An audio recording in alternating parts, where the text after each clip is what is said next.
Well, for a better understanding of Jimmy Carter's legacy, let's bring in our international affairs editor, Andy Hilliar. Hi, Andy. Jimmy Carter left office quite unpopular president, but since then he really managed to rebuild his reputation and public persona. Yeah, he did. He left office one of the most unpopular presidents in U.S. history at the time. A rather unfair verdict now, it's considered. Defeated at re-election to Ronald Reagan. But there were several moments that stood out during his presidency, like, for example, when he brokered peace at Camp David between Egypt and Israel. He also established formal diplomatic relations with China. And Jimmy Carter really tried to move the U.S.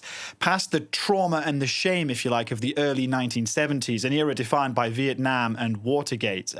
He pardoned Vietnam War draft dodgers. He ushered in post-Watergate reforms, which means that the Carter era is often an era seen as one of good governance and transparency. The problem is most of that was overshadowed by the economic crises that characterized the 1970s. We saw high inflation, the soaring price of energy. Jimmy Carter perhaps rather clumsily urging consumers at one point to turn down their thermostats to save energy. And then, of course, there was the Iran hostage crisis, which lasted 444 days and which really dominated the last days of his presidency and has had lasting consequences on Iran and U.S. relations right down to this very day. But that said, Jimmy Carter really defined what it means to be a former president. And the fact that he died at 100 means he had more time than most to really reshape public opinion of himself. During that time, he traveled the globe. He worked on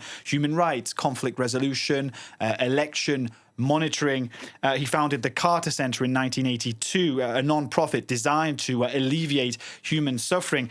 All of this culminating with the Nobel Peace Prize that he won in 2002. And Charles, the fact that he was raised in poverty, he was raised amidst racism and hard rural living really shaped, I think, his focus on human rights. And he is much more highly regarded today now than he was when he left office.